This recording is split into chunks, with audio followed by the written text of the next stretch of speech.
மக்களுக்கு நல்லது பண்றதுக்கு அரசியலுக்கு வாங்கடா, கொள்ளை அடிக்கிறது கொலை பண்றதுக்கு கூட அரசியலுக்கு. டிவிக்கு ஆட்சி அதிகாரத்தில் பங்குன்னு சொன்னாங்கல்ல, முதல் கூட்டத்திலே சொல்லிட்டாங்க. இது வரைக்கும் டிவிக்கே நோக்கி ஆட்சி அதிகாரத்தில் பங்கு கொடுக்கறத ஏற்றுக்கிட்டு எத்தனை அரசியல் கட்சி போயிருக்காங்க சொல்லுங்க. இன்னைக்கு சமத்துவபுரத்தில் என்ன நடக்குது? பறையர்லாம் தனியாயிரு, மற்ற சாதியெல்லாம் ஒன்னாயிரு, மூன்றாம் பாலினத்தவர் தனியாயிரு, நொண்டா நொடியெல்லாம் பின்னாடி கடை. இந்த மனநிலையை இன்றைக்கும் உருவாக்கி கொண்டிருக்கிற திமுகவை எப்படி நாங்கள் பார்க்க முடியும்? இன்றைக்கு இருக்கிற அரசியல் சூழலில் விசிகாவை இவ்வளவு கேவலமாக இவங்க கிட்னி எடுக்க கூப்பிடுறாங்க. இவங்க கூப்பிடுற ஸ்டைல் வேற. இவங்க எதுக்காக கிட்னி எடுத்தவங்களோட தானே இருக்காங்க. அதான் பிரச்சனை. கதவுகள் சாத்தப்பட்டது, அவ்வளவுதான். யாருக்கும் இங்க வேலை இல்ல. நாங்க தனியா நின்று ப்ரூவ் பண்ணிக்கிறோம். கதவை நீங்க சாத்தல, அவங்க சாத்திட்டாங்க. கட்சியில தலைவரை தவிர நீங்க எல்லாரும் பேசுறீங்க, இது எல்லாரும் ஆக்டிவா இருக்கீங்க. அந்த லீடர் சிஎம் மட்டும் ஆக்டிவா இருக்க மாட்டாங்க. எங்க அரசியல் தலைவர் எல்லாத்தையும் இயக்குவார். ஸ்ட்ராட்டஜி. தலைவர் என்ன செய்யறாரு? பொதுவான சம்பந்தப்பட்டதை எடுத்துப்பாரு. இல்ல அப்படியா இல்ல. அப்புறம் அவங்க தானே ஆட்சியா இருப்பாங்க.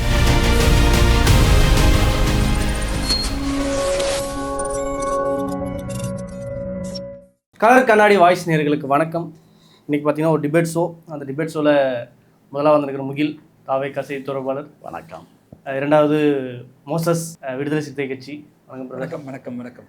இப்போ பார்த்தீங்கன்னா விஜய் சார் வந்து தொடர்ச்சியாக பிரச்சாரத்துக்கு வேட்புமனு தாக்க போகிறதா இருக்கட்டும், பாதுகாப்பு குறைவு அப்படின்னு ஒன்று சொல்கிறது. ரெண்டாவது சமயம் விசிகாவை ஒட்டி ஒரு விமர்சனம் ஒன்றும் வைக்கிறாரு. என்ன வைக்கிறாருன்னா, ஆட்சியில் அதிகாரத்தில் பங்கு அது இல்லை அப்படின்ற மாதிரி அவங்க கட்சி தொண்டர்கள் வந்து பேசுறது, சமரசம் பண்ணிட்டாங்க, கொள்கையில் இல்லாமல் போயிட்டாங்க, வெறும் 8 சீட்டுக்காக இதாகிட்டாங்க அப்படின்ற மாதிரி வைக்கிற விமர்சனங்களும் நீங்கள் எப்படி பார்க்குறீங்க? அதாவது தொடர்ச்சியாக விஜய் பிரச்சாரத்துக்கு போகிறார் அப்படின்றதையே நான் முதல்ல ஏற்கல. அதாவது டிவிகேவுடைய மிக முக்கியமான பிரச்சனையே என்னன்னா, அரசியல்படுத்தப்படாத ஒரு தலைமை, அரசியல்படுத்தப்படாத ஒரு ரசிகர் கூட்டம். அந்த ரசிகர் கூட்டத்தை கேடர்ஸாக மாற்றுறதுக்கான எந்த முயற்சியிலையுமே வந்து விஜயோ இல்லை விஜய் கட்சியில் இருக்கக்கூடிய 2ஆம் கட்ட தலைவர்களோ எங்கேயுமே ஈடுபடலை. இப்போதான் நாங்கள் வந்திருக்கோம், கட்சி தொடங்கியிருக்கோம், புதுசு தானே. இல்லை, நான் ஒரு முதிர்ச்சியான கட்சியில் இருக்கிறது. நடந்த விஷயங்களை நீங்கள் நரேட் பண்ணி பாருங்களேன். கரூர் சம்பவத்துக்கு அப்புறமா ஆதவ அர்ஜுனா வந்து பொதுவெளியில் பேசுகிறார். என்ன பேசுகிறாருன்னா, திருச்சியில் கிட்டத்தட்ட 7 மணி நேரம், அவர் சொன்ன அதே வார்த்தை, திருச்சியில் 7 மணி நேரம் கிட்டத்தட்ட 70,000 மக்கள் வந்து கையில் வந்து பெண்கள் குழந்தையோட அவ்வளோ நேரம் எங்கள் தலைவரை பார்க்கறதுக்காக காத்திருந்தாங்க அப்படிங்கிறத ஒரு இடத்துல வந்து அந்த க்ரௌடு பெருமை இருக்கும்ல, அதோட பேசுகிறார். அதே அந்த ஸ்பீச்லேயே லாஸ்ட்டில் என்ன சொல்கிறாருன்னா, இந்த கரூர் சம்பவத்துக்கு அப்புறமா டேவிட்சன் ஆசீர்வாதம் என்ன சொல்கிறாருன்னா, அவங்க வந்து 10,000 பேர் வருவாங்கன்னு சொல்லிட்டு கிட்டத்தட்ட 30,000 பேருக்கு மேலே வந்துட்டாங்க அப்படின்னு சொல்லிட்டு இவரே அதுக்கு பதில் சொல்கிறாரு. ஏன் உங்களுக்கு தெரியாதா? திருச்சியில் நீங்கள் பார்க்கலையா? எவ்வளோ பேர் வந்தாங்கன்றது நீங்கள் பார்க்கலையா? உங்ககிட்ட வந்து ஐஎஸ் இல்லையா, ஐஎஸ் ரிப்போர்ட்டர்ஸ் இல்லையா? அப்போ நீங்கள் வந்து உங்களுக்கு முன்கூட்டியே கணிக்க தெரியாதா அப்படின்றாரு. நான் என்ன சொல்கிறேன்னா, இப்போ அந்த ஸ்டேட்மெண்ட்லேயே பாருங்களேன், திருச்சியில் 70,000 பேர் வந்தாங்கன்ட்டு இவங்க தான் சொல்கிறாங்க. அப்போ கரூரில் கிட்டத்தட்ட 30,000 பேர் வருவாங்கன்னு தானே இவங்க எழுதி கொடுத்துருக்கணும். இவங்களுக்கு முன்னாடி தெரியும்ல. ஆனால் இவங்க ஏன் அதை குறைச்சி எழுதி கொடுத்தாங்க? ஏன்னா அதுக்கு மேலே கேட்டாங்கன்னா அவங்களுக்கு வந்து இந்த கேரவன் கேம்பெயின் கிடைக்காது, கிரவுண்டு கேம்பெயின் தான் கிடைக்கும். அந்த கேரவன் கேம்பெயின்றது ஏன் முக்கியமாக பார்க்குறாங்க? அது அதாவது கேரவன் கேம்பெயின் பண்ணுறது தப்பு இல்லை. ஆனால் கேரவன் கேம்பெயின் பண்ணும்பொழுது அந்த கூட்டத்துக்கான இன்டர்னல் இருக்குல்ல, அந்த க்ரௌட் மேனேஜ்மெண்ட் இருக்குல்ல, அதை யார் பொறுப்பேற்கணும்னா விஜய் கட்சிக்குள்ளே இருக்கிறவங்க தான் அதை பொறுப்பேற்கணும். ஒவ்வொரு கட்சிக்குமே தொண்டர் அணின்னு ஒன்று இருக்குங்க. இல்லை, அந்த கூட்டணியில் கேரவன் ஒரு முக்கிய பங்கு வகிக்குதுன்னு சொல்கிறீங்க. ஆமாம், கேரவன் கேம்பெயின்ன்றது என்னன்னா மக்களை நோக்கி போகிறது. நீங்கள் கிரவுண்ட் கேம்பெயின்ன்றது வந்து கிரவுண்டுக்கு மக்களை கொண்டு வர்றது. அப்போ இந்த கேரவன் கேம்பெயின்ன்றது மக்கள் இருக்கக்கூடிய பகுதிக்கு நீங்கள் போகிறீங்கல்ல, நீங்கள் போகும்போதும் நீங்கள் எக்ஸ்பெக்ட் பண்ண க்ரௌடை விட, அதாவது நீங்கள் ஆல்ரெடி உங்களுக்கு தெரியும் இவ்வளோ பேர் வருவாங்கன்ட்டு, ஆனால் அவ்வளோ பேர் வருவாங்கன்னு நீங்கள் எழுதி கொடுத்தீங்கன்னா உங்களுக்கு பர்மிஷன் கிடைக்காதுன்னு தெரிஞ்சு அதை குறைச்சி எழுதி கொடுக்குறீங்க. அப்போ அந்த அசம்பாவிதம் ஏற்பட்டதுக்கு இவங்களுடைய நெக்லிஜென்ஸ் மிக முக்கியமான காரணம். அப்போது அவங்கள அரசியல் படுத்தணும்னா விஜய் பல இடங்களில் வந்து விஜயுடைய கூட்டத்தில் தொடர்ச்சியாக பல இடங்களில் அசம்பாவிதம் ஏற்பட்டிருக்கு. ஏதாவது ஒரு இடத்துல விஜய் நிறுத்தி மற்ற தலைவர்கள் கண்டிப்பாங்கல்ல, பின்னால் வராதிங்க, கூட்டமாக வராதிங்க, அது வழி விடுங்க, இவ்வளோ பேர் இங்கே க்ரௌட் இங்கே கூடாதீங்க அப்படின்னு சொல்லிட்டு அந்த கூட்டத்தை ரெகுலேட் பண்ணியிருக்கிறாரா? எங்கேயாச்சும் விஜய் பண்ணியிருக்கிறாரா? இல்லை விஜய் கூட இருக்கிறவங்க அதை செஞ்சுருக்கிறாங்களா? கரூர் ஸ்டாம்பேடுக்கு மிக முக்கியமான காரணம் என்ன? Intentional delay. இவங்க இங்கே நாமக்கல்ல நாங்கள் வந்து போலீஸ் தான் அந்த டைம் வர சொன்னதாகவும் சொல்கிறாங்க. இல்லை, அதை தான் நான் விளக்குறேன். இப்போது இவங்களுடைய அதை நான் சொன்ன இன்டென்ஷனல் டிலே எங்கன்னா 8:45 இவங்க நாமக்கல்ல பேசுவாங்கன்னு சொல்லிட்டு அப்போ தான் இவர் கிளம்புறாரு. சரி, அதை விட சரி டிலே ஆயிடுச்சுன்னு தெரியுது இல்லை, புசி ஆனந்த் அவருடைய வந்து ட்விட்டர் பேஜில் என்ன பதிவிடுறாரு, 12 மணிக்கு தலைவர் வருவாருன்றாரு. 12 மணிக்கு வரல, டைமை சேஞ்ச் பண்ணி திருப்பி நீங்க வந்து பதிவிட்டீங்களா? இல்ல. அப்போ போலீஸ் எப்படி பாதுகாப்பு கொடுப்பாங்க? போலீஸ் பாதுகாப்பு முதல்ல ஒரு அரசியல் கட்சிக்கு கூட்டத்துக்கு எப்படி கொடுப்பாங்க அப்படின்னா, எக்ஸ்டர்னல் பாதுகாப்பு தான் கொடுப்பாங்க. இப்போ ஒரு அரசியல் கட்சி ஒரு மீட்டிங் போடுறாங்க அப்படின்னா, அவங்க யாரை எதிர்த்து பேசுறாங்களோ அவங்க வந்து இவங்க மேல தாக்குதல் நடத்தக்கூடாது, அவங்களுக்கு இவங்களுக்கு ஏதாவது பிரச்சனை வந்துடக்கூடாது அப்படின்றதுக்காக அந்த எக்ஸ்டர்னல்ல இருந்து தான் வந்து போலீஸ் சப்போர்ட் கொடுக்கும். இன்டர்னல் கிரவுட் மேனேஜ்மெண்ட்டை யார் பண்ணுவா? போலீஸா பண்ணோம். நாங்கள் வெல்லும் ஜனநாயக மாநாடு நடத்தினோம், பல ஆர்ப்பாட்டங்கள் நடத்தியிருக்கிறோம், பல கூட்டங்கள் போட்டிருக்கிறோம். எங்களுக்கு உள்ள இருக்கிற கிரவுட் மேனேஜ்மெண்ட்டை வந்து போலீஸ் வந்து செய்யுமா? அப்படி செஞ்சா அது சரியா இருக்குமா? நீங்களே தொண்டர்படை அமைச்சுப்பீங்க. எங்க கட்சிக்குள்ள இருந்து அதை வழிநடத்துவோங்க. இப்போ ஒண்ணு இல்ல, சிம்பிள் எக்ஸாம்பிள், எங்க கட்சிக்குள்ள இருக்கிற ஒருத்தரை எங்க கட்சிக்குள்ள இருக்கக்கூடிய ஒரு மாநில செயலாளரோ ஒரு ஃபெமிலியர் ஃபேஸோ, என் தம்பி அங்க மேல ஏறாதப்பா, அங்க வந்து அங்க கூட்டமா கூடாதீங்க, கரண்ட் கம்பி மேல ஏறாதீங்க, இப்படி ஏதாவது சொன்னாங்கன்னா அதை கேட்பான். இதை போலீஸ்காரன் சொன்னா என்ன கேட்பான் தெரியுமா? அந்த மாப் மென்டாலிட்டி வரும் அந்த இடத்துல. அப்ப என்ன ஆகும்னா, போலீஸ் சொல்லி ஒரு விஷயத்தை கேட்கலன்னா, ஒரு 5-25 வருஷம் ஒரு எஜுகேட் இருக்குது, ஒரு அரசியல் பத்தின அனுபவம், ஒரு டைம் கொடுங்கன்றாங்க. அந்த பொலிட்டிக்கல் குரூப்பை பொலிட்டிசைஸ் பண்ண வேண்டிய தேவை யாருக்கு இருக்கு? லீடர்னா யாரு? லீட் பண்ணணும். விஜய் இது வரைக்கும் எத்தனை ஆர்ப்பாட்டங்கள், நான் ஒரு தமிழ்நாட்டில் நடந்த ஒரு 50 இஷ்யூ என்னால சொல்ல முடியும். விஜய் முன்னன்னு நடத்தின 5 ஆர்ப்பாட்டத்தை தொடர சொல்லுங்க. சரி, அதே அது இது ஒரு கேள்வி இருக்கு. இன்னொரு கேள்வி, ஆட்சியில் அதிகாரம் பங்குன்னு சொல்லிட்டு 8 சீட்டுக்கு இது போயிட்டீங்க அப்படின்ற மாதிரி ஒரு எல்லா கட்சியிலும் இருக்கிற தொடர்ச்சி ஒரு குற்றச்சாட்டு வைக்கிறாங்க. இதுக்கும் பதில் சொல்லிட்டீங்க. அடுத்த கட்டத்துக்கு பதில். விடுதலை சிறுத்தைகள் கட்சி கடந்த தேர்தலில் நாங்கள் 6 இடம் வாங்கியிருந்தோம். இப்போ 8 இடம் வந்து 2 கூடுதலாக வாங்கியிருக்கிறோம். இது பெரிய சாதனை, அச்சீவ்மெண்ட்டு நான் பேச விரும்பல. விசிகா இதோட வலிமையானது தான். எங்களுக்கு டபுள் டிஜிட்ல எங்களுக்கு சீட்டு கிடைச்சிருக்கணுன்றது தான் எங்களுடைய விருப்பம். ஆனால் அதை விட யதார்த்தமான சூழல் என்னன்னா, இந்த இடத்துல சரி, அதே வந்து இப்போ திமுகவை சீட்டு கொடுக்கலன்ற ஒரு பாயிண்ட்ல இருந்து நம்ம வெளியில வந்தோம்னா, அது விசிகாவுடைய கேரக்டரே முதல்ல கிடையாது. விசிகா இன்னொரு கட்சியை காட்டிங்க பாருங்க, எங்களை விஜய் கூப்பிடுறாரு, டிவிகே கூப்பிடுறாங்க, நாங்கள் அங்கே போனோம்னா நாங்கள் வந்து ஒரு பெரிய ஓட்டை பிரிக்க முடியும், இல்லைன்னா நாங்கள் தனித்து நின்று தமிழ்நாடு முழுவதும் ஒரு பெரிய ஸ்பாய்லராக நாங்கள் இருக்க முடியும். இப்படிலாம் வந்து விசிகாவுடைய கேரக்டரே கிடையாது. இப்போ என்னன்னா, ஒரு லார்ஜர் பர்பஸ்ல நாங்கள் அதை ஏற்றுக்கிறோம். ஆட்சி அதிகாரத்தில் பங்குன்றது வந்து நாங்களா கேட்டு அது வந்து ஏற்படக்கூடாது. அதற்கான சூழல் கிரவுண்ட்ல ஏற்படணும், மக்கள்கிட்ட ஏற்படணும். மக்கள்கிட்ட ஏற்படும் போது விடுதலை சிறுத்தைகள் நாங்கள் அந்த நேரம் அதை பயன்படுத்திப்போம். இப்போ அதற்கான சூழல் இல்லை. அப்போ இதுதான் எங்களுடைய கோர் பாயிண்ட் அப்படின்னு நாங்கள் நின்று இருந்தோம்னா பிரச்சனை வேற மாதிரி போயிருக்கும். இப்போ டிவிக்கு ஆட்சி அதிகாரத்தில் பங்குன்னு சொன்னாங்கல்ல, முதல் கூட்டத்திலே சொல்லிட்டாங்க. இது வரைக்கும் டிவிக்கேவை நோக்கி ஆட்சி அதிகாரத்தில் பங்கு கொடுக்கறதை ஏற்றுக்கிட்டு எத்தனை அரசியல் கட்சி போயிருக்காங்க சொல்லுங்க. அப்போ என்னன்னா, அவங்க கட்சி தலைவருடைய செயல்பாடுகள் போதுமானதா இல்லை. இப்போ விடுதலை சிறுத்தைகள் போடுற ஒரு கட்சிக்கெல்லாம் மூணாவதா ஒரு பார்ட்டி, ஒரு பொலிட்டிக்கல் பார்ட்டி பெரிய லெவலில் எமர்ஜ் ஆகுது அப்படிங்கிறத நாங்கள் வரவேற்போம். எங்கள் தலைவர் அந்த அடிப்படையில் தான் டிவிகேவை நாங்கள் வரவேற்றோம். ஆனால் இவங்க முழுக்க வந்து தனி மனித வெறுப்பு, ஒரு கட்சியுடைய வெறுப்பில் மட்டும்தான் இவங்க அரசியலை கட்டமைக்கிறாங்க. இவங்க எந்த இடத்துலையுமே பாஜகவை ஒரு கன்ஸ்ட்ரக்டிவாக எதிர்க்கிறது கிடையாது. டிஎம்சி ஓட் பேங்க் தான் டிவிகேவுடைய ஓட் பேங்க்னு சொல்கிறாங்க. அந்த டிஎம்சி ஓட் பேங்க் உடைய இஷ்யூஸ்க்கு எதுக்கு விஜய் குரல் கொடுத்துருக்காரு? சரி, ஓகே, இது ஒரு முதற்கட்டமாக எடுத்துக்கலாம். முதல் வந்து நீங்கன்னா அரசியல் படத்தில் ஒன்று தனிநபர் விமர்சனத்தையும் இதையும் ரொம்ப இதாக முக்கியத்துவம் கொடுக்குறீங்க அப்படின்ற மாதிரியும் சொல்கிறாங்க. இது எப்படி பார்க்குறீங்க? நீங்கள் பிரச்சாரமே போல எங்கே போயிருக்காங்க, உங்கள் தலைமை எத்தனை போட்டோ நடத்திருக்கீங்கன்றது தான் ஒரு கேள்வியாக இருக்குது, விமர்சனமும் இருக்குது. நீங்கள் சொல்லுங்கள். விமர்சனங்களை ஏற்றுக்கொள்கிறோம், வரவேற்கிறோம். அடங்க மறுப்போம், அத்துமீறுவோம், திமிரி எழுவோம், திருப்பி அடிப்போம்னு சொன்னது காவல்துறை நோக்கி விடுதலை சிறுத்தைகள். அதனால் அந்த காவல்துறைக்கு இன்றைக்கி இவ்வளவு இணக்கமாக, இவ்வளவு உதவிகரமாக இருக்கிற இயக்கமாக விசிகா இருப்பது ஆச்சரியம். ஆனால் டேவிட்சன் ஆசீர்வாதம் என்பவர் கள்ளக்குறிச்சி ஸ்ரீமதி மரணத்தில் புகுந்து விளையாடி ரேப் அண்ட் மர்டரை மாற்றி அந்த வழக்கை நிர்மூலமாக்கிய கொடுங்கோன்மையானவர். அவரை எதிர்த்தும் தான் கள்ளக்குறிச்சியிலே நமது அண்ணன் எழுச்சி தமிழர் அவர்கள் ஒரு 10,000த்திற்கும் மேற்பட்டவர்களை திரட்டி அந்த ஆர்ப்பாட்டத்திலே கலந்து கொள்ள வைத்தார். அதில் நானும் ஒருவன் கலந்து கொண்டேன். அதே டேவிட்சன் ஆசீர்வாதம் கூற்றுக்கு இன்னைக்கு தோழர் இணைந்து போகிறார். இல்ல,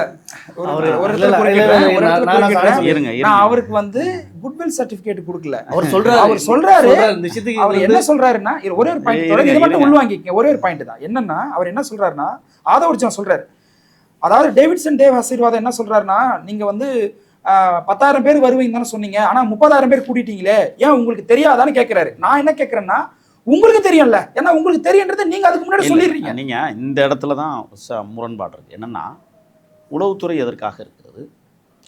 நாங்கள் வந்து எங்கள் தொண்டர்கள் 30,000 பேர் வருவோம். பொதுமக்கள் வீட்டுக்குள்ள இருந்து வந்தால் எப்படி நாங்கள் கண்டுபிடிக்கிறது? இல்ல 30,000 பேர் எழுதி கொடுத்தீங்களா? இருங்க ஒரு நிமிஷம். கரூர் சம்பவத்துக்கு 30,000 எழுதி கொடுத்தீங்களா? இருங்க ஒரு பேச்சுக்கு சொல்றேன். ஒண்ணு. ரெண்டாவது, சரி இவர் எங்க போனாலும் கூட்டம் கூடுது, இவருக்கான ஒரு பெரிய அகன்ற இடத்தை கொடுத்தா தான் இது சரியா வரும்னு ஏன் காவல்துறை திட்டம் தீட்டலாம்? ஏன் நீங்க கேட்கல? ஒரு விஷயம், நாங்க கேட்காட்டினாலும் கொடுக்க வேண்டிய கடமை அப்படி கிடையாது. இல்ல நீங்க நீண்ட நாள் அரசியல் இருக்கீங்க. ஒரு விஷயம், ஒரு கட்சி தான் அதை கேட்கும். இல்ல ஒரு விஷயம், அவங்களா கொடுக்க மாட்டாங்க, நீங்க கேட்கணும். இப்ப 41 உயிரை இழந்தது எங்கள் குடும்பம், சரிங்களா? அங்க பள்ளம் நோண்டி போட்டதே 17 பேர் செத்து போனான். ஏன் நோண்டினார்கள், எதற்காக நோண்டப்பட்டது அப்படிங்கிற கேள்விக்கெல்லாம் இன்னும் விசிக வரல. ஒன்று, ஏன்னா திராவிட முன்னேற்ற கழகத்தோடு கூட்டணி என்பது அது உங்களுடைய பொறுப்பும் கடமை, அது நாங்கள் தலையிட விரும்பலை. ஒன்று, அதாவது இவ்வளவு அவமானப்படுத்தப்படுகிற திமுகவோடு கூட்டணியில் இருப்பதான் எங்களுக்கு அவமானமாக இருக்குன்னு நாங்கள் சொல்கிறோம். ஏன்னா கிட்டத்தட்ட 376 கொடிக்கம்பங்கள் விசிகாவுடைய கொடிக்கம்பங்கள் தமிழ்நாட்டிலே வெட்டி வீழ்த்தப்பட்டிருக்கிறது.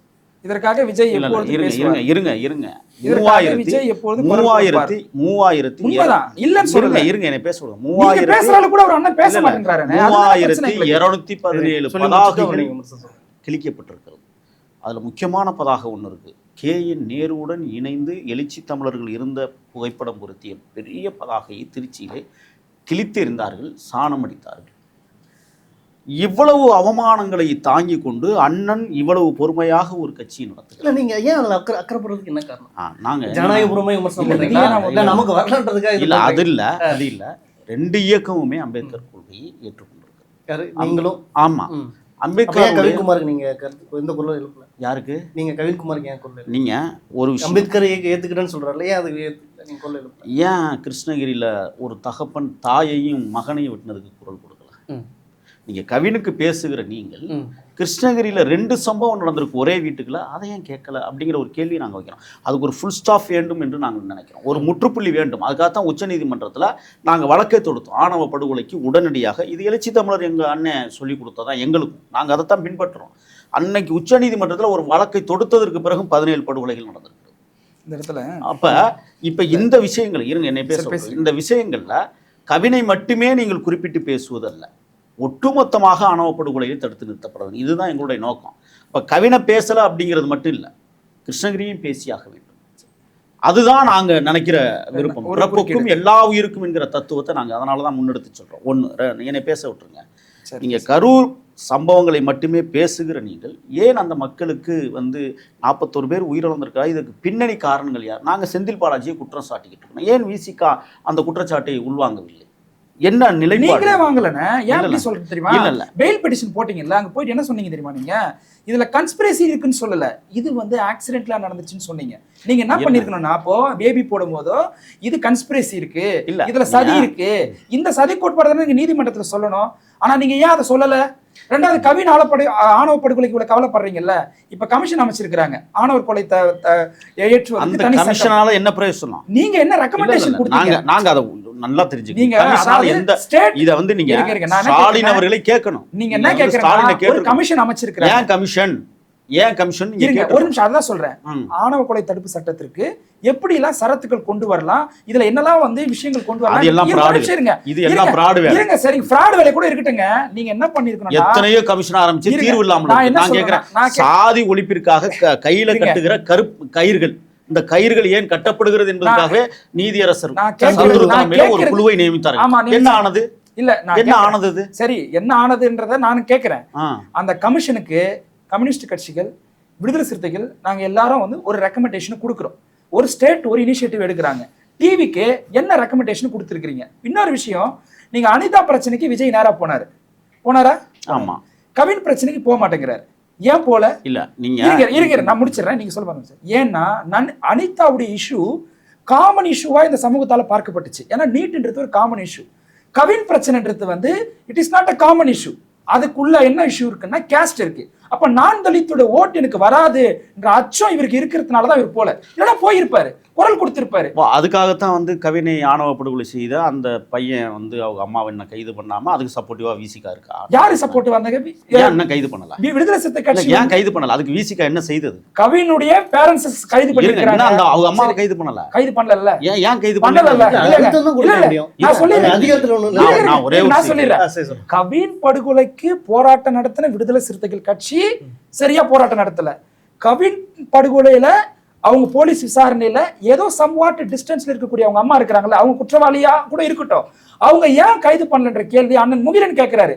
இது ஏன் தளபதி விஜய் கேட்டா எப்படி இருக்கும்? இல்ல யோசிச்சு பாருங்களேன் கொஞ்சம். நான் ஒரு விஜய் கேட்டு இருந்தா நான் கேட்டா நான் கேட்டா என்ன, விஜய் கேட்டாங்க இல்லங்க, என்ன இங்க அனுப்பிச்சிருக்காங்கல்ல. ஆமா, என்னை அனுப்பிச்சது எங்க தலைமை தான். கிருஷ்ணகிரியில ஒரு 2 இப்போ 234 தொகுதியிலயும் அப்போ திருமாவளவன் பேசலன்னும் போது ஒலிக்கும் போது இந்த விஷயத்துல அவங்க அப்படி இல்ல. நான் என்ன கேக்குறேன், 234 தொகுதியிலயும் அண்ணன் முகிலன் தான் நிக்கிறாருன்னு நம்ம புரிஞ்சு கொள்ள முடியாது.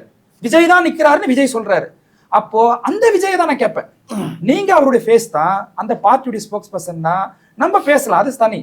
பட் லீடர்ஸ் வாய்ஸ்னு ஒண்ணு இருக்குல்ல, அண்ணன் முகிலனுக்கு இவ்வளவு இருக்கிற அக்கறை ஏன் விஜய்க்கு இல்ல? ஏன் இல்லன்னா நான் தலித் ஓட்டு வந்துராது. இல்ல அப்படி கிடையாது. நீங்க அப்படி பாத்தீங்கன்னு சொன்னா, இப்ப தம்பி அஜித்குமார் படுகொலை மரணம், காவல்துறை எப்போதுமே எங்க தலைவர் என்ன செய்யறாருன்னு சொன்னா, பொதுவான சம்பந்தப்பட்டதை எடுத்துப்பாரு. இல்ல அப்படி அந்த அப்புறம் அவங்க தானே ஆட்சி ஆள்றாங்க. அப்ப பிஜேபி ஏன் பிஜேபி இந்த மண்ணில் என்ன இதுவரை பண்ணியிருக்காங்க? இந்த மண்ணுக்கு எதையும் கொடுக்க மாட்டேன்றாங்களா? அதையே நீங்க கேட்கல. இல்ல நான் என்ன கேட்கறேன்னா கொடுக்க வேண்டியது அவருடைய கடமை. அதனாலதான் நாங்க எதிரின்னு கொடுக்கலன்னு அதையே நீங்க கேட்க அவங்க மாட்டீங்க. வந்து கொள்கை எதிரின்னே சொல்லிட்டோம். கொள்கை எதிரின்னு சொல்லிட்டீங்க. ஆனா இங்க கிறிஸ்துமஸ்க்கு வந்து நடந்த அந்த அட்டூழியங்களை நீங்க பாத்தீங்க.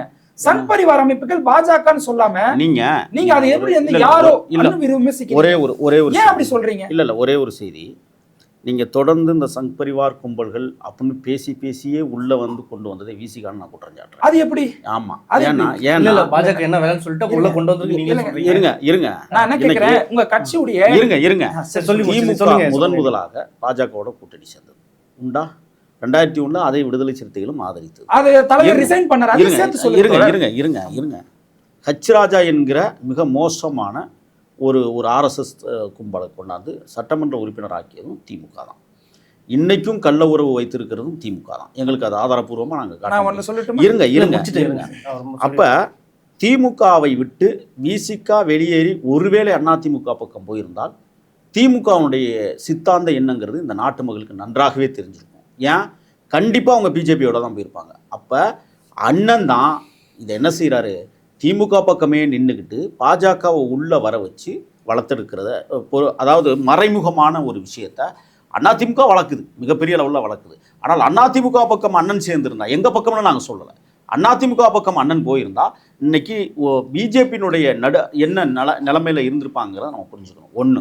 2வது, திமுக என்ன நிலைப்பாட்டை எடுத்திருக்கோம் அப்படிங்கிறத நம்ம தெரிஞ்சிருந்துக்கலாம். ஆனால் அண்ணன் செய்த பிழையால், நாங்கள் எங்கள் பக்கம் வாங்கன்னு சொல்லலை, நல்லா தெரிஞ்சுக்கணும், அண்ணன் எடுத்த பிழையால் இன்னைக்கு ஆர்எஸ்எஸ் கும்பல்கள் வலுவாக தமிழ்நாட்டில் காலூன்றி இருக்கிறது அப்படிங்கிற குற்றச்சாட்டை நாங்கள் பதிவு பண்ணுறோம். இதுக்கு என்ன பதில் இருக்கு விசிகாவிட்ட சொல்கிறேன். அதாவது 2004 திமுக கூட்டணியில பாஜக இருந்ததுன்றதையே நீங்க குற்றமா சொல்றீங்க. ஒரு காமன் மினிமம் ப்ரோக்ராம் போட்டு நான் சொல்லிடுறேன், நான் சொன்னது தவறுன்னு ஒத்துக்கிறேன். ஆனா 2014 நட்சத்திர விடுதியில மோடியை விஜய் சந்திச்சாரு. எதுக்கு சந்திச்சாரு? விஜய் ஒரு ஆக்டர். நீங்க அவரு ஒரு விஷயம், அரசியலை பேசுங்க. ஒரு நடிகர், அன்னைக்கு ஒரு நடிகர், அவர் அரசியல் 14ங்கிறது இன்னைக்கு நேத்து இல்ல, 12 ஆண்டுகளுக்கு ஒரு உயர்ந்த எனக்கு ஒரு சந்தேகம் வருது.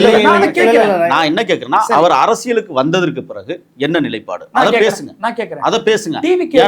டிவிகே உடைய சமஸ்தான ஆப், அந்த டிவிகே ஆப் இருக்குல்ல, சமஸ்தானம் இன்ஃபோடெக் அந்த நிறுவனம் தான் அதை வடிவமைச்சு கொடுத்திருக்காங்க. அது யாரோட தொடர்புடையது? அதோட இயக்குனர் யாரு? அவரு சுப்பிரமணியம், பிஜேபியோட கேண்டிடேட். சரி, அப்போ நீங்க வந்து உங்க கட்சியுடைய உறுப்பினர் பட்டியலை பேசுகிறீங்க, அப்படியே கொண்டு போய் பிஜேபி கிட்ட கொடுக்குறீங்க. இன்னொன்னு பதில் சொல்றேன். நீங்க ஏன் வந்து எடப்பாடியோட வந்து அண்ணன் போகலன்னு கேக்குறீங்கல்ல? எடப்பாடி தான் சிஏஏ உள்ள கொண்டு வந்தாரு, எடப்பாடி தான் உதயமின் திட்டத்தை உள்ள கொண்டு வந்தாரு. எடப்பாடி இருக்க போறதுதான் தமிழ்நாட்டுடைய ஜிஎஸ்டி. அதுதான் நீங்க அண்ணன் போய் சேர்ந்திருந்தா அதெல்லாம் வந்திருக்காத நாங்க சொல்ல வரோம். எங்க அன்னைக்கே சேர்ந்திருந்தாலும் இப்ப இது அண்ணன் விளக்கி இருப்பாரு. அப்படி இல்ல, எல்லாம் ஒரே பிஜேபி தான். கூட்டணிக்கு வெளியில இருந்து எடப்பாடி பழனிசாமி அதிமுகவை பிஜேபி கபலீகரம் செய்துன்னு சொல்றோம். ஆனா இந்த வாய்ஸையே இக்னோர் பண்ணக்கூடியவங்க, நாங்க போயிட்டு வாங்க பழகலான்னு போயிட்டு உள்ள போயிட்டா மட்டும் எங்க வாய்ஸை கேட்டுருவாங்களா? நாங்க வெளியில இருந்துக்குன்னு அந்த பார்ட்டியுடைய கன்சர்ன்ல இருந்து நாங்க ஒண்ணு சொல்றோம், அந்த கன்சர்னையே இக்னோர் பண்றவங்க கூட பண்ண மாட்டேன். எப்படி சரியா? ஒரே ஒரு செய்தி தான், ஈழம் ஏன் அழிந்ததுன்னா காங்கிரஸ்ல தமிழ் உணர்வாளர்கள் இல்லை, அதே தான் பிஜேபியில இன்னைக்கு நடந்துகிட்டு இருக்கு. நான் என்ன கேட்கிறேன்னா, தமிழ் உணர்வாளர்கள் எல்லா இயக்கத்திலும் இருந்திருந்தா தமிழீழம் அழிஞ்சிருக்காது. நம்ம என்ன செய்யறோம்னா ஒரு சார்பு தன்மையை இன்னைக்கும் கையில் எடுத்துக்கிட்டு இருக்கோம். என்னன்னா, ஐயோ அவங்க எதிரி, அவங்க உதிரி, அவங்க துரோகி இப்படி எடுத்துக்கிட்டு இருக்கிறதுனால தான் எல்லா உரிமைகளையும் நாம் இழந்துகிட்டே இருக்கோம். இது இதை இருங்க ஒரு நிமிஷம். அப்போ பிஜேபிக்குள்ள யாராவது இருக்கணும், இருந்தால் தான் அவங்களுக்கு, ஏன்னா அவங்க என்ன பண்ணுறாங்கன்னா ராவண தேசம் ராமன் தேசம்னு பார்க்கலாம். பிஜேபிக்குள்ள உள்ள இருக்கணும், நாம பிஜேபிக்குள்ள போயணுன்றீங்களா? ஆமா, உள்ள தமிழ் தேசிய உணர்வாளர்கள் இருந்தால் தான் அவனுக்கு புரிய வைக்க முடியும். ஏன்னா அவன் தான் ராவண தேசங்கிறானே நம்மள. அவன் புராண இதிகாசங்களின்படி தான் யோசிக்கிறான், அவனுக்கு ஹிஸ்டாரிக்கல் தெரியல. அப்ப ஹிஸ்டாரிக்கல் தெரிஞ்ச நபர்கள் யாருன்னா தமிழர்கள். அப்படி ஒருத்தர் போய் அந்த கட்சியை அப்படி தன்னோட, நீங்க ஒரு விஷயம், அண்ணன் திருச்சி வேலுச்சாமி வந்து காங்கிரஸ்ல இருந்தார். ராஜீவ்காந்தி கொலையில நடைபெற்றிருக்கிற உள்ளாய்ந்த விஷயங்களை சோனியா காந்தி எடுத்து சொன்னதுக்கு பிறகுதான் அந்த நிலைமை மாறுது. அது எப்ப எடுத்து சொல்ல முடிகிற ஒரு காலச்சூழலை அவரே ஒப்பிக்கிறாருன்னு சொன்னா, ஈழம் அழிந்ததற்கு பிறகுதான் என்னால் அங்கே பேச முடிந்ததுன்னு சொல்றாரு. அப்ப நாங்க என்ன சொல்றோம்னு சொன்னா, அண்ணன் திருமா அவருடைய அறிவாற்றலை நிச்சயமாக அதிமுகவிடம் கொஞ்சமாவது புரிய வைத்திருந்தால் நிச்சயமாக இன்னைக்கு RSS கும்பல் உள்ளே வந்திருக்காது, இன்னைக்கு பிஜேபி உள்ள வந்திருக்காது. அண்ணன் தான் அதுக்கு முழு காரணம்ங்கிறத நாங்க குற்றச்சாட்டை வைக்கிறோம். நாங்க வெளியில இருந்துகிட்டு சொல்ற அட்வைஸையே எடப்பாடி பழனிசாமி இந்த காதுல வாங்கி அந்த காதுல விட்டுட்டு போயிடுறாரு. அப்போ எங்களுக்கு வந்து முதல்ல எங்க வெளியில இருந்து வர வாய்ஸ்க்கு ஒரு வெல்கம் இருக்கணும். அண்ணன் தமிழீழத்திற்காக நிறைய பேசியிருக்கிறாரு. சொல்ல போனா விஜயை விட தலைவர் பிரபாகரன் மேல அண்ணனுக்கு கூடுதல் மரியாதை இருக்குன்னு நான் நம்புறேன். ஆனா தலைவர் பிரபாகரனை கொண்டு வந்து தூக்கிலிட வேண்டும்னு சொன்ன ஜெயலலிதாவுக்காக விஜய் அவர்கள் தேர்தல் பிரச்சாரம் செஞ்சிருக்கிறார். அப்போ அந்த தலைமை கீழே இருக்கக்கூடிய இவங்க, நீங்க வந்து தமிழின உணர்வு பத்தி நீங்க வந்து அது எப்படி முரணா இல்லையா உங்களுக்கு? அதே விஜய் தான் அரசியல் கட்சி தொடங்கியதற்கு பின்னால் கச்சத்தீவை மீட்போம்னு சொன்ன ஒரே காரணத்திற்காக இலங்கையினுடைய வெளிவிவகாரத்துறை அமைச்சர் உடனடியாக மறுநாளை கச்சத்தீவுக்கு வர வேண்டிய சூழலை உருவாக்கி இருக்கு. அரசியல் சினிமாவை விட்டு அரசியலை பேசுவோம். சினிமாங்கிறது ஒரு கலைஞன், அந்த கலைஞன் வந்து பல இடங்கள்ல தொடர்புல தான் இருக்க முடியும். நீங்க தான் சொல்றீங்க. நான் என்ன கேட்கிறேன், சாதாரண ஒரு இயக்கம் வச்சுட்டு தானே ஒரு 20-15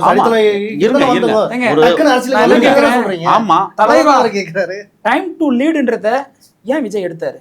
அவரு தலைவர் தானே, தலைவான்ற ஒரு படம் எடுத்தாரு. டைம் டு லீடுன்றத எடுக்க வச்சது யாரு?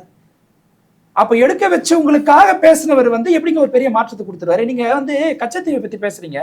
இன்னைக்கு வந்து சீனா ஆக்குபை பண்ணி சீனா மொழியிலே பேரை வச்சு அவன் நம்பர் பிளேட்டை கொண்டு வந்து வச்சு அவனை வந்து ஒரு பெரிய அவனுடைய கவர்னன்ஸ் கீழே ஒரு பெரிய ஸ்பேஸை கொண்டு போயிட்டான். இன்னைக்கு நடந்துருக்கு, இப்ப நடந்துட்டு இருக்கிற நிகழ்வு இது. இதை குறித்து வந்து விஜய் ஏதாவது பேசியிருக்கிறாரா? எதுவுமே வாய்ஸ் பேசல. அப்போ பேசாத ஒரு தலைவராக இருக்கிறார் அவர். விஜய் வந்து ஒரு லீடர் தான், நான் ஒத்துக்கிறேன். எப்படியாப்பட்ட ஒரு லீடர்னா எதுக்குமே ரியாக்ட் பண்ணாத ஒரு லீடராக இருக்கிறார். உங்க கட்சியில் இருக்கிற ஒரு டிவிக்கு கேடர்ஸ் விஜய்க்கு கிடைச்ச ஒரு மிகப்பெரிய பொக்கிஷம் என்ன தெரியுமா? பெரிய உழைப்பு கொடுக்கல அவர் எல்லா கிராமங்களுக்கும் நடக்கல, எல்லா இடங்களும் போயிட்டு தெருமுனை கூட்டம் நடத்தல, அரசியலை வந்து எங்க தலைவர் மாதிரி கிரவுண்ட்ல இருந்தே எடுத்து கொண்டு போல. ஆனா அவருக்கு பின்னால ஒரு பெரிய கிரௌட் வந்துருச்சு. அந்த கிரௌடை பொலிட்டிசைஸ் பண்றதுக்கான எந்த விதமான ஆக்கப்பூர்வமான செயல்களையும் இவங்க ஈடுபடலைன்னு நான் சொல்றேன். இதை நான் பகிரங்கமாவே இப்ப சமீபத்தில் நடந்த ஆதவர்ஜுனா பேசுனதுல இருந்து நான் சொல்றேங்க. இப்போ வில்லிவாக்கத்துல ஒரு இஷ்யூ நடந்தது இல்ல, பாட்டில் அடிச்சிட்டாங்க அப்படின்னு சொல்றாரு. பாட்டில் அடிச்சதை ஆதவர்ஜுனா அந்த பீஸை கொண்டு வந்து மேடையில பேசுறாரு. என்ன பேசுறாருன்னா, இந்த பாட்டில் அடிச்சது யாருன்னா திமுக காரன் ஸ்டாலின் சொல்லி தான் அடிச்சாங்கன்னு பேசுறாரு. எப்படி எந்த விசாரணை இல்லாம இந்த முன்முடிவுக்கு நீங்க வரீங்க?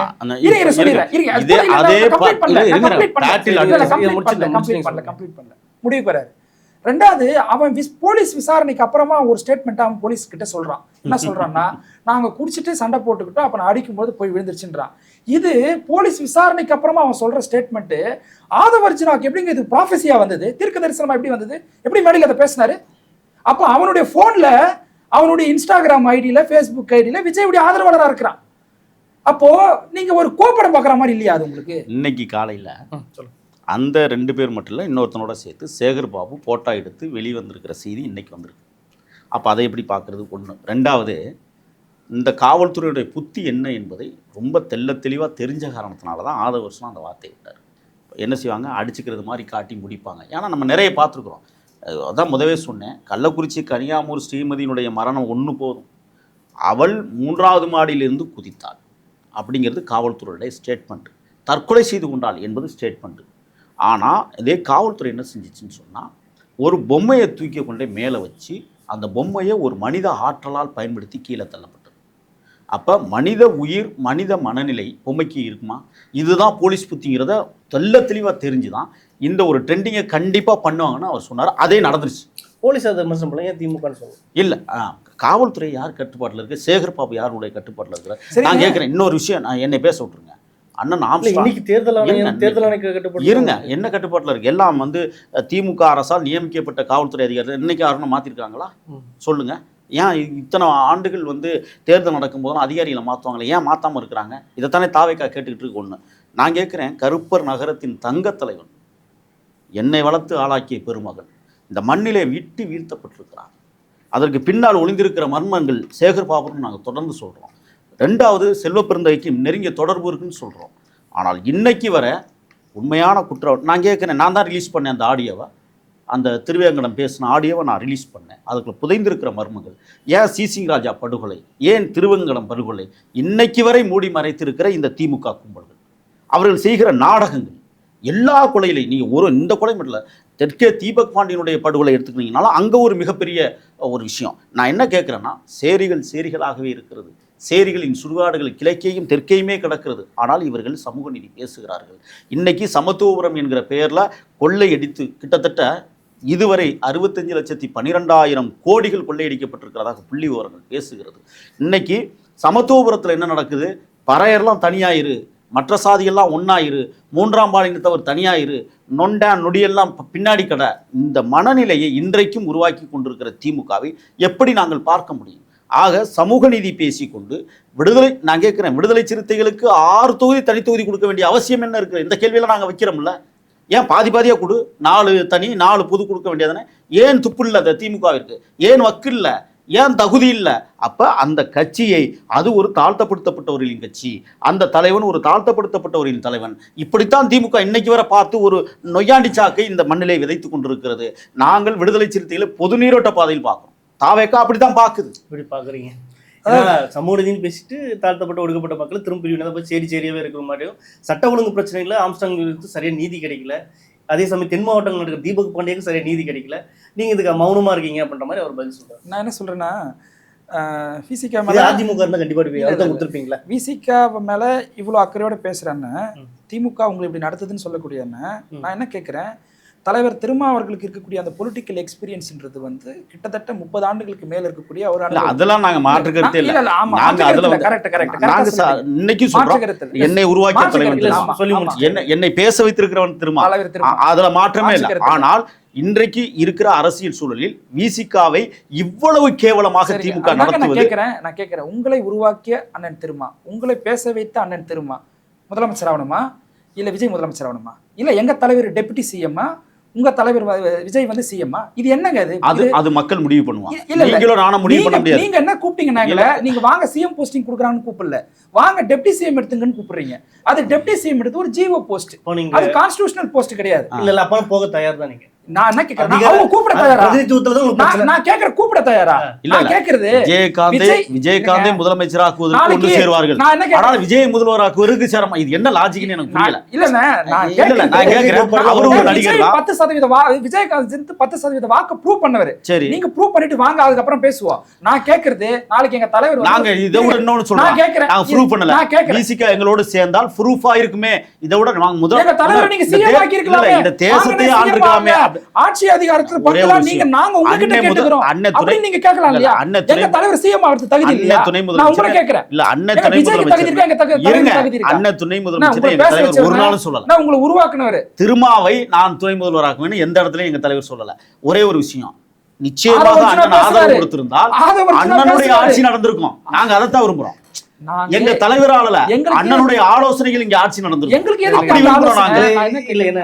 பிரதிநிதித்துவம் இவ்வளவு நேரம் கொள்கை பிரச்சனை இருக்கு, பேச மாட்டேன், அரசியல் பிரச்சாரம்ன்றீங்க. இல்ல பிரதிநிதித்துவம் கொடுத்த போய் இவங்க கிட்னி எடுக்க கூப்பிடுறாங்க. இவங்க கூப்பிடுற ஸ்டைல் வேற. இவங்க எதுக்காக கிட்னி எடுத்தவங்களோட தானே இருக்காங்க, அதான் பிரச்சனை. கொள்கையில தான் முரண்பட்டு நிக்கிறீங்க. பிரதிநிதித்துவம் இல்ல நான் அவங்க என்ன இன்டென்ஷன்ல கூப்பிடுறாங்க வளரணும்னு ஒரு எஸ்டாப்லிஷ் பண்றதுக்காக நான் சொல்றேன். நான் என்ன சொல்றேன்னா, நாளைக்கு எங்களுடைய தலைவர் வந்து ஒரு படம் நடிக்க வராருன்னு வச்சுங்களேன், எங்க தலைவரை நம்பி 1000 கோடி அவனை போடுவானா? போடுறதுக்கு வாய்ப்பு இல்லை. ஏன்னா எங்க தலைவர் சினிமால எக்ஸ்பீரியன்ஸ் கிடையாது, ஆனா பொலிட்டிக்கலி எங்க தலைவர் வெல் எக்ஸ்பீரியன்ஸ்டு. எங்க தலைவர் சிஎம்மா இருந்தா இன்னும் எவ்வளவு ஒர்க் பண்ண முடியும். நீங்க என்ன பண்ணணும்னா, டிவிகேன்ற ஒரு கட்சி விசிகாவோட கூட்டணி, விடுதலை சிறுத்தைகள் கட்சி தலைமையில டிவிகே கூட்டணி, விஜய் அவர்களுக்கு துணை முதலமைச்சர் பதவி. அது என்னன்னா அப்படின்ற ஒரு அதாவது வாக்கு சதவீதத்தை நிரூபிக்கல, விசிகா வாக்கு சதவீதத்தை எப்ப நிரூபிச்சிருக்காங்க? விடுதலை சிறுத்தைகள் 25 வருஷமா எலக்டோரல் பாலிடிக்ஸ் அது இல்ல, அது இல்ல. விஜய் சினிமால இருந்துட்டு எந்த நாங்க அரசியலும் நிரூபிக்கல. பேசாதவங்க. ஓகே, நாங்க நிரூபிக்கல. எங்களுக்கு முதல் தேர்தலே இதான். இப்ப இந்த தேர்தல்ல நாங்க என்னங்கறத காட்ட போறோம். ஏங்க நாங்க இப்ப அங்கீகாரம் நாங்க வாங்கின கட்சிங்க. இருங்க. எங்களுக்கு அங்கீகாரம் வாங்கின நீங்க கட்சி. அங்கே எப்படி வாங்கியிருக்கிறீங்க? எப்படி வாங்கியிருக்கிறோம்? எப்படி தனிச்சு நின்னு வாங்கியிருக்கணும். இன்னைக்கு சீமான் வாங்கியிருக்கிறாருன்னு சொன்னா அப்படிதான் சட்டம் சொல்லுதா? இல்ல இல்ல, சட்டம் சொல்லுதா? சட்டம் சொல்லுது சொல்லலங்க. திமுக காரன் ஓட்டு போட்டிருக்கான். அதை எப்படி பாக்குறீங்க? விடுதலை சிறுத்தை கட்சிக்காரன் ஓட்டு போட்டுக்கிறான். யாருக்கு? திமுக வந்து ஆட்சி அமைக்கணும். நல்ல நெருக்கடி இந்த ஓட் டிரான்ஸ்ஃபர் எல்லாருக்கும் நடந்திருக்குங்க. இது பாஜக இருக்கு. இப்ப நாங்க தனியா நின்னு நிரூபிக்கிறோமே, அதை எப்படி பாக்குறீங்க? நீங்க நிரூபிங்க, அப்புறம் பேசுவோம் அதை பத்தி. அதெல்லாம் கிடையாது. நீங்க ஒரே ஒரு எங்க கதவுகள் சாத்தப்பட்டது, அவ்வளவுதான். யாருக்கும் இங்க வேலை இல்ல. நாங்க தனியா நின்னு ப்ரூவ் பண்ணிக்கிறோம். கதவை நீங்க சாத்தல, அவங்க சாத்திட்டாங்க. அதுதான் பிரச்சனை. இங்க யாருமே நாங்க சாத்தல. நீங்க சாத்தல. நீங்க விசிகாவை எதிர்பார்க்கல. நீங்க விசிகாவை கூப்பிட்டீங்க, காங்கிரஸ் கூப்பிட்டீங்க, நீங்க கம்யூனிஸ்டுகளை கூப்பிட்டீங்க, எல்லாரையும் கூப்பிட்டு பாத்தீங்க. யாரும் வர இல்ல இல்ல, அது மட்டும் இல்ல. இல்ல அது மட்டும் இல்ல. இப்ப நடக்கிற தேர்தலில் இவ்வளவு மோசகரமாக படுதோல்வி அடைய போறாங்களே நம்ம பங்காளி எல்லாம் சொல்லி ஆதங்கத்துல பேசுறோம். நாங்க உண்மையான விஷயம் அதான். இன்னைக்கு ப்ரூஃப் ஆகிட்டு இருக்கு. அவங்க தான் சட்ட ஒழுங்கு பிரச்சனைக்கு இதாகலன்றாங்க. திமுக ரொம்ப இது தோக்கட்டும், மக்களுக்கு அமலப்பட்டு அதான் நான் சொல்றேன். நாங்க அக்கறைப்படுவதற்கு காரணம், நாங்களும் அம்பேத்கரையும் பெரியாரையும் தனதாக்கி வைத்திருக்கிற காரணத்தால் அதே அம்பேத்கரையும் பெரியாரையும் மக்கள்கிட்ட நிரூபிங்க, மக்கள் போட்டு போடாங்க. இல்ல இல்ல, நாங்க அதைத்தான் இப்ப மக்கள்கிட்ட நிரூபிக்கிறதுக்கு தான் தனியா நிக்கிறோம். அவங்களும் மக்கள்கிட்ட நிரூபிக்கணும், ஒன்னும் பிரச்சனை இல்லை. ஆனால் என்னதான் இருந்தாலும் திமுக வாக்குகள் விசிகாவுக்கு போகுது அப்படிங்கிறதான் எங்களுடைய ஆதங்கம். நாங்க என்ன சொல்றோம், நாங்களே தனியா நிக்கிறோமே. நாங்க ஒரு 2 வயசு தானே ஆகுது எங்களுக்கு. 2 வயசா இருக்கிற நாங்க இந்த மண்ணில் தனிச்சு நிக்கிற போது 30 ஆண்டுகள் இந்த மண்ணிற்காக உழைத்து உழைத்து அன்னை உதிரத்தை சிந்தி இந்த மண்ணில் தனியா நின்று ப்ரூவ் பண்ணிருக்கலாமே. வந்துருச்சேங்க, அதாங்க பிரச்சனை. நீங்களே சொல்லிட்டீங்க, நீங்க 2 வயசு குழந்தைன்னு சொல்லிட்டு. நீங்க 2 வயசு குழந்தை கிட்ட ஆட்சி அதிகாரத்தை கொடுக்கறத விட 30 வயசு அனுபவம் கொண்ட இளைஞன் கிட்ட ஆட்சி அதிகாரத்தை கொடுக்கலாம். நான் எக்ஸ்பீரியன்ஸ்ல இருந்து சொல்றேன். நீங்க தான் சொன்னீங்க 30 வருஷம் அனுபவம் கொண்ட விசிகான்றீங்க. அப்போ எங்களுக்கு வருத்தம் என்னன்னா, நீங்க ஏன் விசிகாவோட வந்து நீங்க கூட்டணி வைக்கல? இல்ல இல்ல, அதான் நான் கேக்குறேன். நாங்க அதை எப்படி தெரியுமா யோசிக்கிறோம்? ஒரு தகப்பன் தன்னுடைய குழந்தையை பாராட்டி சீராட்டி நல்வார்த்தை சொல்லி வளர்த்து விடுறதானே ஒரு தகப்பனுக்கு கடமையும் பொறுப்பும். நான் கேட்கிறேன், அந்த குழந்தை தப்பு பண்ணும்ல, அந்த இடத்துல ஒரு தகப்பன் இருந்திருக்கலாமே. அதுதான் எங்களுக்கு ஆதம். அந்த தகப்பன் இல்லையே. குழந்தை விஜய். ஆமா, அந்த குழந்தை கிட்ட விஜய் குழந்தை ஆசைப்படுறதுல சிஎம் போஸ்டிங் குழந்தைக்கு கொடுத்தல. அப்ப விட்டு கொடுத்தாங்க. அப்ப மகனை பாராட்டினாங்க. கட்சியோட கருத்து இல்ல, பொதுவாவே சொல்றேன். நான் இது என்னுடைய கருத்து. அப்படிதான் இன்னைக்கு நாங்க தகப்பனா தான் பாக்குறோம். அதுல மாற்றம் இல்லையே. தகப்பனா பார்த்துட்டு பிள்ளை தான் வந்து தகப்பனை முதலமைச்சர் ஆக்குறதுக்கு வரணும்.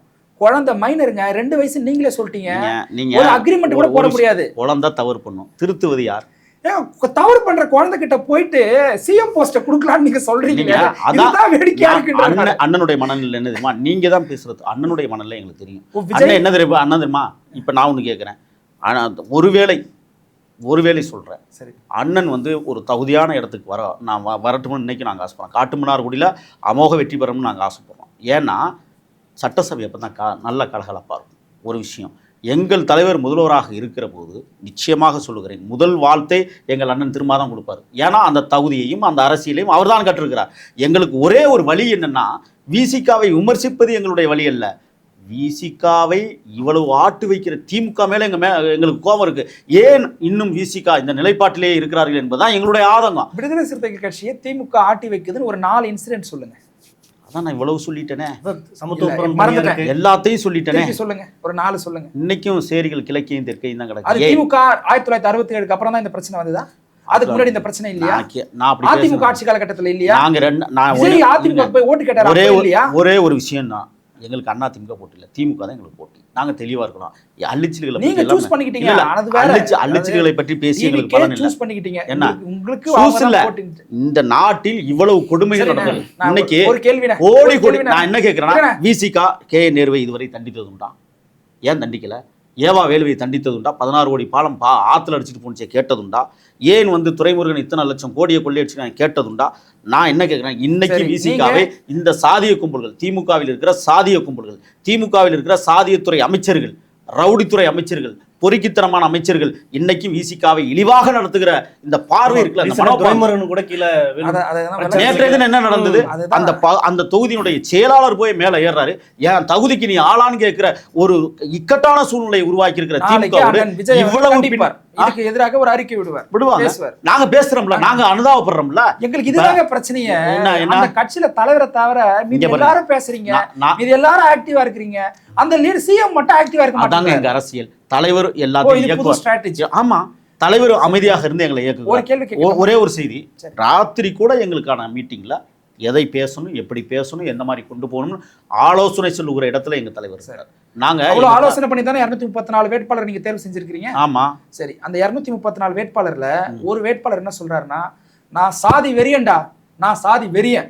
அவர் ஒரு வேட்பாளர். இன்னொருத்தர் என்ன தெரியுமா சொல்றாங்க, ஜோதிடத்தின் மூலியமா பரிகாரத்தின் மூலியமா கேன்சரை குணப்படுத்த முடியும். இவங்க ஒரு வேட்பாளர். பெண்களை குறிச்சு ஆபாசமா பேசி ஒருத்தர் வீடியோ வெளியிடுறாரு, அவர் ஒரு வேட்பாளர். பூந்தமல்லியில அந்த கட்சியில் இருக்கக்கூடிய டிவிக்கு கட்சியில் இருக்கக்கூடிய ஒரு பெண்களுக்கு 6 மாசமா பாலியல் தொந்தரவு கொடுத்திருக்கிறாங்க.